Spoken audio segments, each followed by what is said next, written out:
Le miroir des deux mondes. Chapitre 1. Le miroir en faïence. Le marché des Pervenches, à la fois pittoresque et chaotique, s'étalait le long d'une rue pavée où l'histoire semblait s'être ancrée dans chaque recoin. Les étals débordaient de bric-à-brac improbables. Des horloges arrêtées à jamais, des boîtes à musique qui jouaient des airs oubliés, et des piles de livres dont les pages jaunies exhalaient l'odeur du temps. Angus Tremble, un célibataire ordinaire d'une quarantaine d'années, arpentait ces allées d'un pas traînant. Il n'était pas à la recherche de quoi que ce soit en particulier. Pour lui, ces promenades étaient un moyen d'occuper les dimanches mornes où le silence de son appartement devenait insupportable. Il s'arrêta devant un stand particulièrement miteux, tenu par un homme voûté, enveloppé dans un manteau sombre bien trop épais pour une journée aussi chaude. Le stand regorgeait d'objets disparates, mais l'attention d'Angus fut attirée par un miroir posé négligemment contre une caisse. Ce n'était pas un miroir grandiose. Sa taille moyenne et son cadre en faïence ébréchée lui donnaient un air modeste, presque délaissé. Pourtant, il semblait exhaler une étrange présence, comme si une part de lui attendait d'être remarquée. Le cadre du miroir était orné de motifs floraux vaguement reconnaissables, mais leur arrangement chaotique défiait toute logique. Les fleurs semblaient pousser dans des directions impossibles, certaines pétales paraissant émerger du cadre lui-même. Angus se pencha pour mieux observer son reflet. À première vue, il ne remarqua rien d'inhabituel. Mais lorsqu'il inclina légèrement la tête, une sensation inexplicable l'envahit. Ce n'était pas la surface du miroir qui le troublait, c'était ce qu'il ressentait en regardant dedans. Un poids intangible, comme si ce simple regard l'avait placé sous une vigilance silencieuse. « Vous aimez ce que vous voyez » demanda le vendeur d'une voix rauque, interrompant ses pensées. Angus se redressa, légèrement embarrassé. « C'est curieux, » répondit-il, cherchant ses mots. Le marchand esquissa un sourire qui ne parvint pas à masquer une étrange gravité. « Ce miroir a une histoire, monsieur. Une histoire qui ne plaira pas à tout le monde. » Angus haussa les sourcils. Il n'était pas homme à se laisser impressionner par de telles phrases. « Et quelle est cette histoire » demanda-t-il, son ton légèrement moqueur. « Chaque reflet est une fenêtre, voyez-vous, mais toutes les fenêtres ne donnent pas sur le même paysage. Ce miroir ne vous montrera pas simplement votre visage, il vous montrera d'autres vérités, des vérités que vous pourriez regretter d'avoir vues. » Le discours aurait pu sembler risible si le vendeur n'avait pas semblé si sérieux. Angus hésita un moment, mais son regard retourna malgré lui vers le miroir. Il n'était pas superstitieux, mais il y avait quelque chose dans cet objet qui le fascinait. Peut-être était-ce cette aura inexplicable, ou peut-être simplement le prix affiché. 15 livres, à peine de quoi acheter une tasse de café en ville. 15 pour un miroir comme ça, vous êtes sûr ? Demanda-t-il, son pragmatisme reprenant le dessus. Le vendeur haussa les épaules. Le prix est bas, mais la valeur est autre. Vous verrez par vous-même. Angus, malgré une certaine appréhension, accepta l'offre. Il paya en petites pièces, sentant l'étrange regard du marchand posé sur lui tout au long de la transaction. Lorsqu'il prit le miroir entre ses mains, il ressentit une légère vibration, presque imperceptible, comme si le verre lui-même était vivant. Une sensation qu'il attribua à son imagination trop fertile. Sur le chemin du retour, il ne put s'empêcher de repenser aux mots du vendeur. Des vérités que vous pourriez regretter d'avoir vues. Une phrase absurde, sans doute destinée à impressionner les clients. Et pourtant, elle résonnait dans son esprit comme une chanson entêtante. En arrivant chez lui, dans son appartement au 4e étage d'un immeuble aussi gris que le ciel londonien, il accrocha le miroir au mur du salon.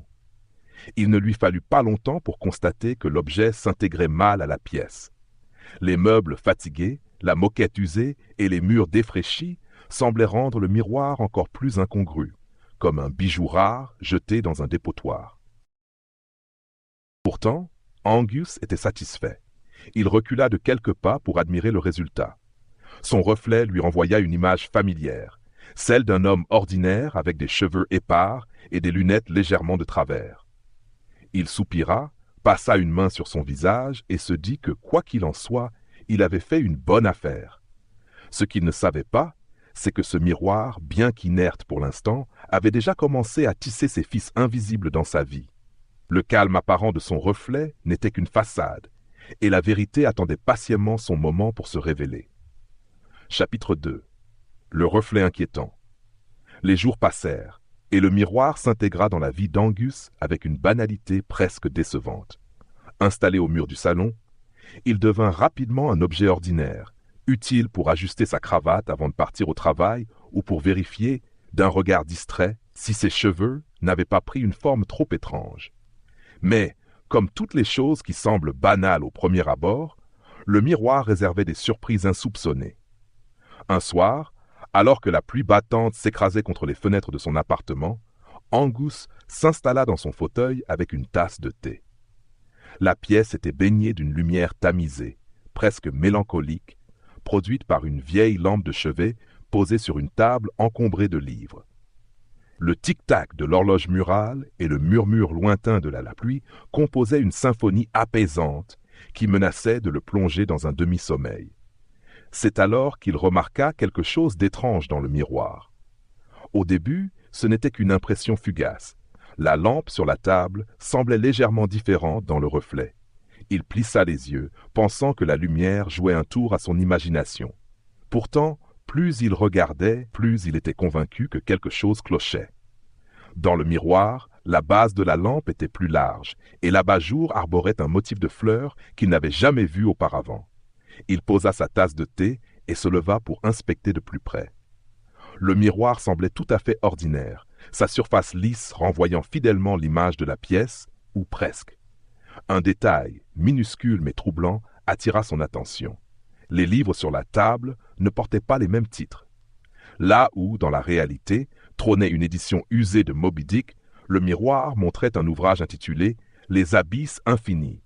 Il passa une main sur le verre, espérant que cela dissiperait l'illusion, mais le reflet resta inchangé. Angus sentit un frisson remonter le long de sa colonne vertébrale. Ce n'était pas possible. Peut-être que sa fatigue jouait avec ses sens, ou peut-être que c'était une simple coïncidence. Mais plus il observait, plus les différences devenaient évidentes. Le tapis, sous la table dans la réalité, arborait des motifs géométriques simples, mais dans le miroir, il était orné de figures sinueuses qui semblaient se mouvoir légèrement à mesure qu'il les regardait. « Ce n'est rien, juste une illusion d'optique, » murmura-t-il pour se rassurer. Mais au fond de lui, il savait que ce n'était pas rien. Le cœur battant, Angus recula d'un pas. Était-ce son esprit qui lui jouait des tours, ou bien le miroir avait-il quelque chose de vraiment anormal? Une idée absurde, bien sûr, mais impossible à ignorer. Cette nuit-là, son sommeil fut agité. Des rêves flous et oppressants l'assaillirent.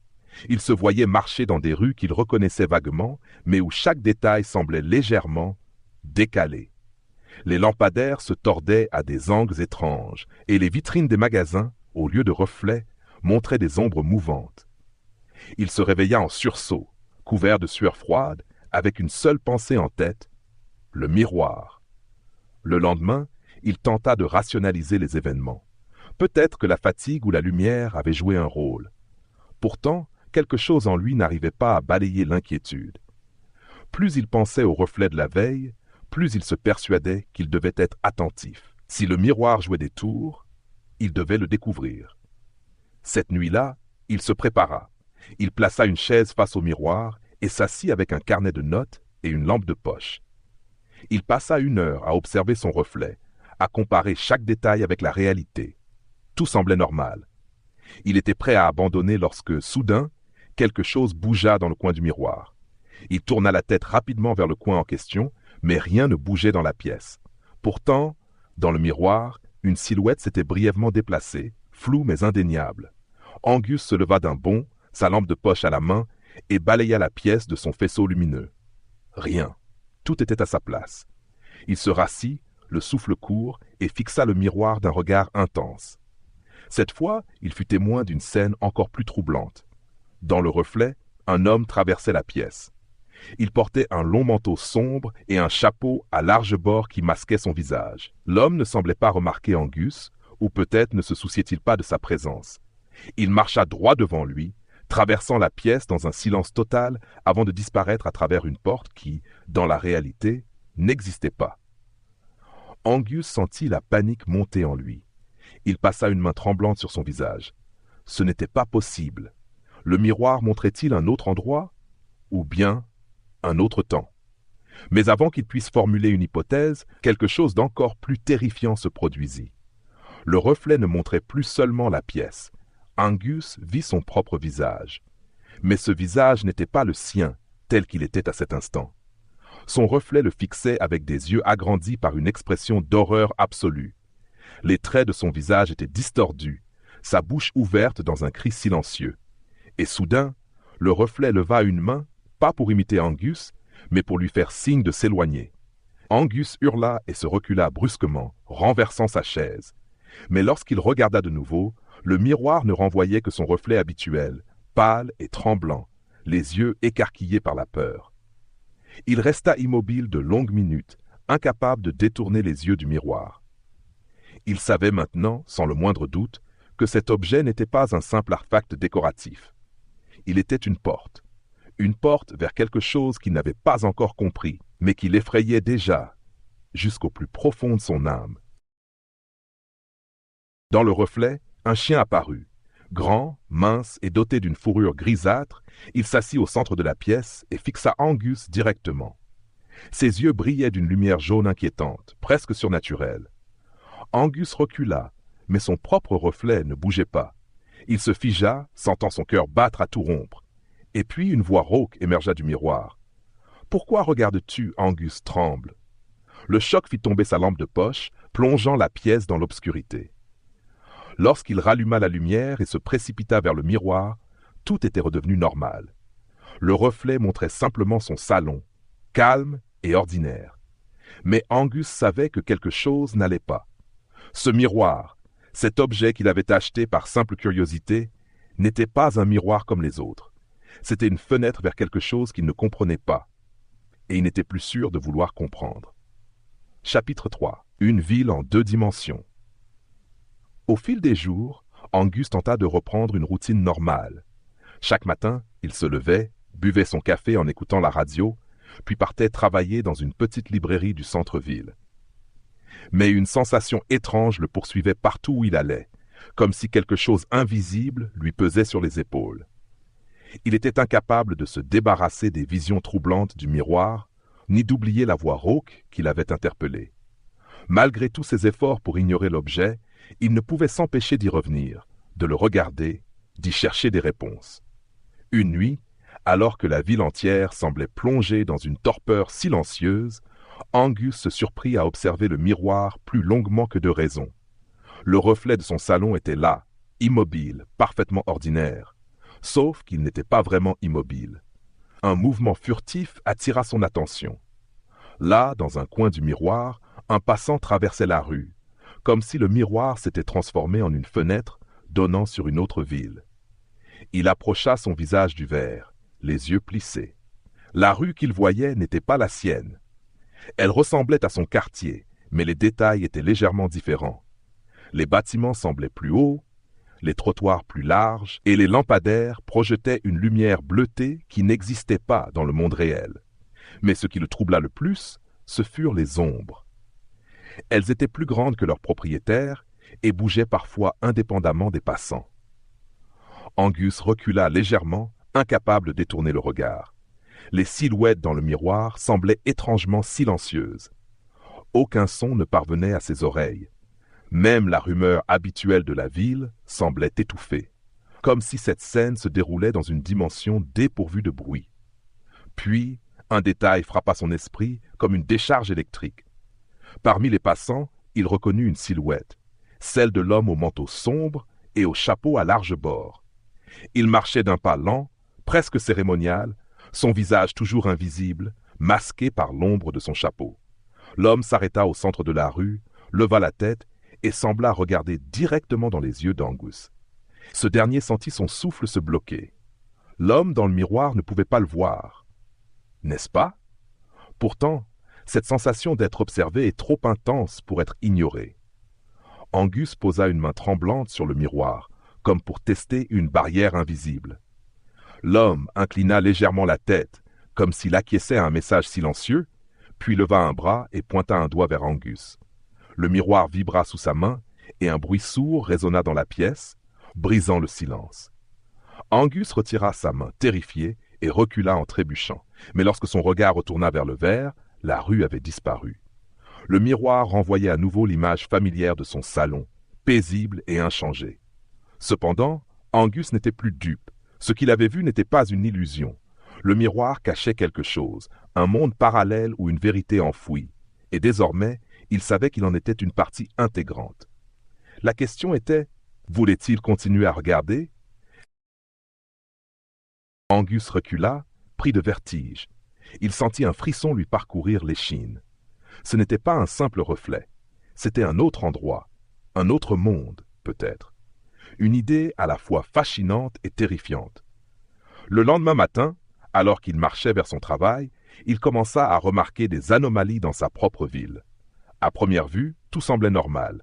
Les boutiques ouvraient leurs volets, les autobus bondés klaxonnaient et les pigeons s'agitaient autour des passants distraits. Mais en y regardant de plus près, il vit des choses qui ne collaient pas. Un lampadaire qui n'était pas là la veille. Une boulangerie dont la façade avait soudainement vieilli, comme si elle avait traversé plusieurs décennies en une nuit. Un banc de parc qui, étrangement, était à moitié enfoncé dans le trottoir. Il croisa des visages familiers. Le facteur, avec sa démarche sautillante, la vieille dame qui promenait son chien, le propriétaire du kiosque à journaux. Pourtant, il avait l'impression qu'ils n'étaient pas exactement eux-mêmes. C'était difficile à expliquer. Ils avaient le même visage, les mêmes gestes, mais leur regard semblait vide, comme s'ils jouaient un rôle dans une pièce dont ils ne comprenaient pas le script. Ces changements étaient-ils réels, ou Angus commençait-il à perdre la raison? Il tenta de chasser ses pensées en se concentrant sur son travail. Mais même dans la librairie, il ne pouvait s'empêcher de jeter des coups d'œil furtifs à son reflet dans la vitrine. À plusieurs reprises, il crut voir une silhouette passer furtivement derrière lui, mais chaque fois qu'il se retournait, il n'y avait personne.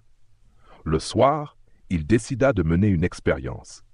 Avec un vieux carnet à la couverture écornée, il s'assit devant le miroir et commença à noter tout ce qu'il voyait. Au début, tout était calme.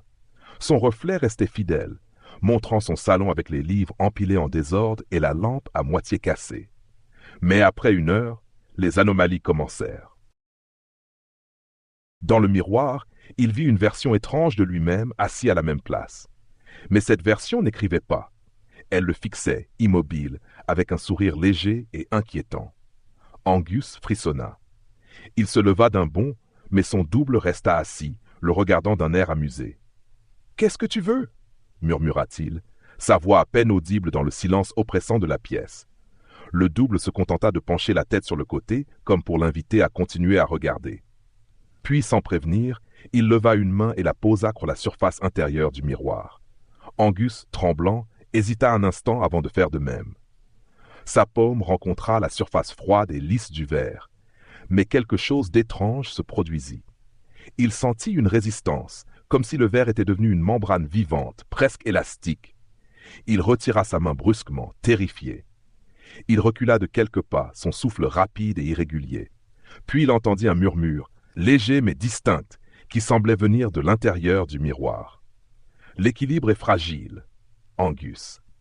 La voix était différente de celle qu'il avait entendue la première fois, plus douce mais tout aussi inquiétante. Le miroir lui montrait-il une version alternative de lui-même? Et pourquoi cette version semblait-elle si menaçante? Angus passa le reste de la nuit à tourner en rond dans son appartement, incapable de se débarrasser de l'image de son double. Et pourtant, malgré sa peur, il était étrangement attiré par le miroir.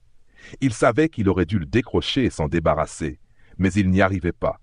Ce miroir n'était pas seulement un objet, c'était une porte, un lien vers quelque chose de plus grand, de plus sombre. Et il avait le sentiment que, quoi qu'il fasse, cette porte finirait par s'ouvrir complètement. Chapitre 4. Dialogue avec les ombres. Angus Tremble, les yeux creusés et la démarche hésitante, n'était plus tout à fait l'homme qu'il avait été. Le miroir semblait avoir aspiré une part de lui, une part qu'il n'arrivait ni à nommer ni à récupérer. Il passait de longues heures à l'observer, fasciné et terrifié à parts égales. Chaque soir, il s'asseyait face au miroir avec une lampe de chevet faiblement éclairée, espérant en voir quelque chose, comprendre quelque chose. Ce soir-là, pourtant, il ne s'attendait pas à obtenir une réponse.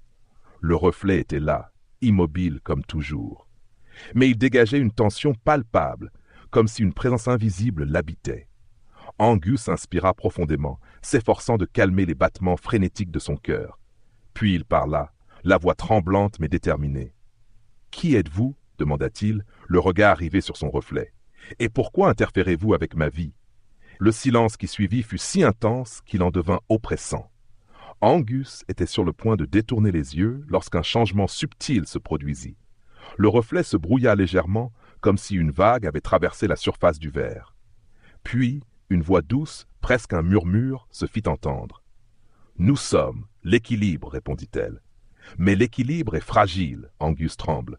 Ce que tu as ouvert ne peut être refermé si facilement. » Angus sentit un frisson glacé lui parcourir l'échine. Il regarda autour de lui, cherchant une explication rationnelle, mais il était seul dans son salon. Seule la lampe vacillante projetait une lumière hésitante sur les murs. Il reporta son attention sur le miroir. « Je n'ai rien ouvert, protesta-t-il, sa voix plus forte cette fois. J'ai simplement regardé. C'est tout. » Le reflet s'assombrit légèrement, comme si une ombre passait à travers la pièce. La voix résonna à nouveau, cette fois plus distincte. Regarder, c'est déjà agir. Le miroir est un seuil, une frontière entre deux mondes. En regardant, tu as permis aux deux réalités de s'entrelacer. Angus recula légèrement, heurtant le bord de sa chaise. Deux mondes, des réalités qui s'entrelacent. Cela ressemblait à une fable étrange, mais tout en lui savait que ces mots portaient une vérité qu'il n'était pas encore prêt à accepter. « Que voulez-vous de moi » demanda-t-il, presque dans un cri. « Qu'est-ce que je suis censé faire ?» Un rire léger, à peine audible, sembla émaner du verre. Puis la voix répondit « Comprendre, réparer ou disparaître. » Le miroir changea à nouveau. Cette fois, ce qu'Angus vit le glaça jusqu'à la moelle.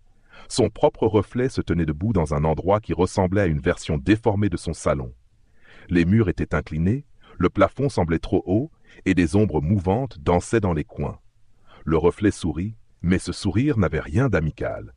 « Tu dois choisir, dit la voix, ton monde ou le nôtre. Les deux ne peuvent pas coexister. » Angus sentit la panique monter en lui. Il se leva d'un bond, frappant la table du pied. Le reflet, cependant, ne bougea pas. Il le fixait toujours, son sourire s'élargissant d'une manière presque grotesque. « Comment puis-je réparer ça ?» cria-t-il, sa voix tremblant sous l'effet du désespoir. Le miroir ne répondit pas tout de suite. Puis, lentement, la voix murmura « Le miroir est la clé, mais aussi la serrure. Pour fermer la porte, il faut briser le lien. Mais sache ceci, tout lien brisé a un prix. » Angus, la gorge sèche, regarda son reflet. La créature dans le miroir, car ce n'était plus vraiment lui, tendit une main vers le verre, comme pour l'inviter à faire de même. Hésitant, Angus approcha sa propre main, sentant à nouveau cette étrange résistance, cette texture presque vivante. « Si je brise le miroir, est-ce que tout cela s'arrête » demanda-t-il, sa voix n'étant plus qu'un murmure. Le reflet sourit de plus belle. La voix répondit, cette fois avec une froideur tranchante. « Peut-être. Mais ce qui est vu ne peut être oublié. Et ce qui est oublié revient toujours. » Angus arracha sa main du verre comme s'il avait touché une flamme. Il recula jusqu'à heurter le mur, son souffle rapide et irrégulier. Le miroir sembla vibrer légèrement, puis tout redevint normal.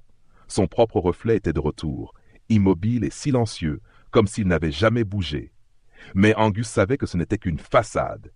Une partie de lui, celle qui refusait encore d'accepter cette étrange réalité, espérait qu'il pourrait simplement décrocher le miroir, le jeter à la poubelle et reprendre une vie normale. Mais une autre partie, plus sombre, comprenait que le miroir ne le laisserait pas partir si facilement. Alors qu'il éteignait la lampe et quittait la pièce, une dernière phrase résonna dans son esprit, comme un écho venu de loin.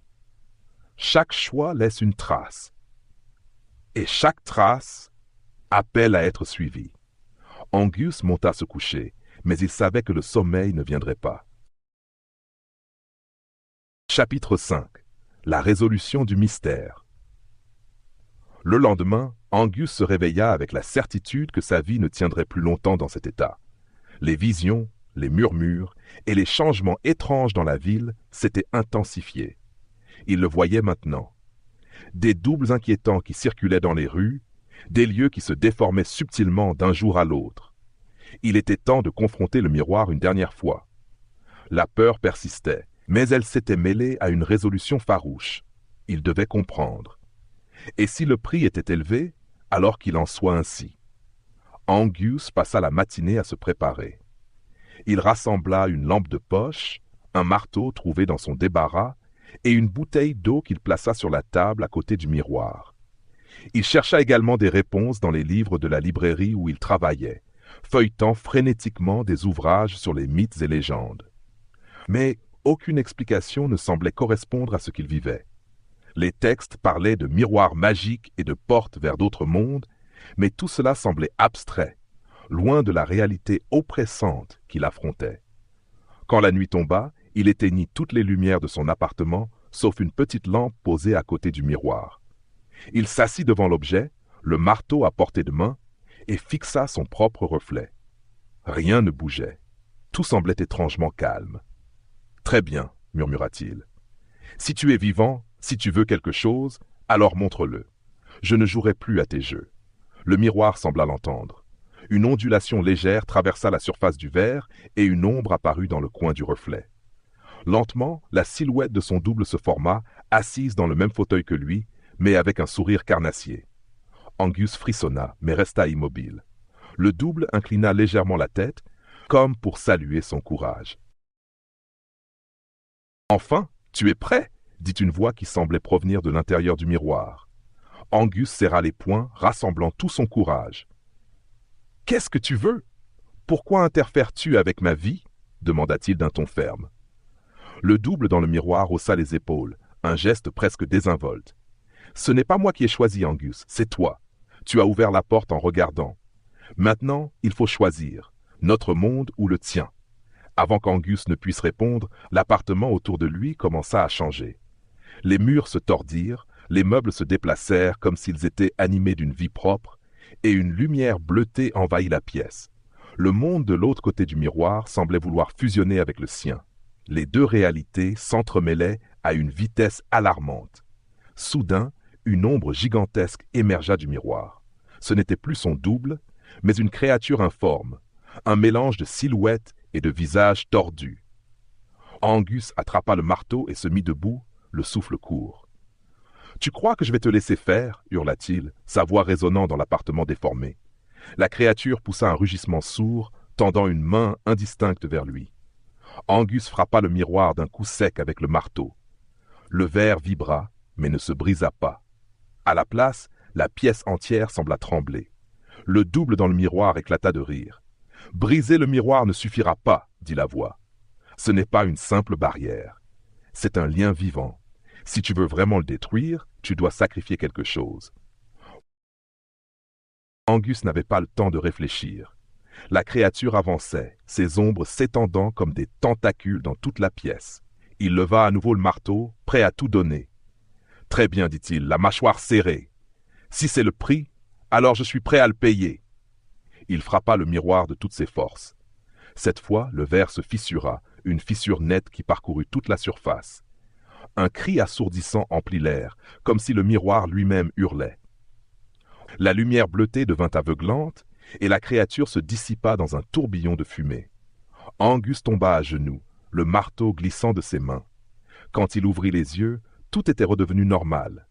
Le miroir, pourtant, n'était plus qu'un cadre vide, les morceaux de verre éparpillés sur le sol. L'air était lourd de silence. Il regarda autour de lui. Son appartement était intact. Pas de murs tordus, pas de lumières étranges. Mais quelque chose en lui savait que tout n'était pas terminé. Il ramassa les morceaux du miroir et les jeta dans une boîte en carton. Il les emporta jusqu'à une rivière proche et les laissa tomber dans l'eau, regardant les éclats de verre disparaître sous la surface. Quand il rentra chez lui, une étrange sensation de vide l'envahit. Le miroir avait disparu, mais l'impression que quelque chose manquait ne le quittait pas. Dans un coin de sa bibliothèque, Il trouva le carnet où il avait noté ses observations. À la dernière page, une phrase était apparue, écrite dans une encre qu'il ne reconnaissait pas. « Chaque porte brisée en ouvre une autre. Souviens-toi, Angus tremble. » Il referma le carnet, le cœur lourd. Peut-être avait-il gagné cette bataille, mais la guerre, elle, venait à peine de commencer.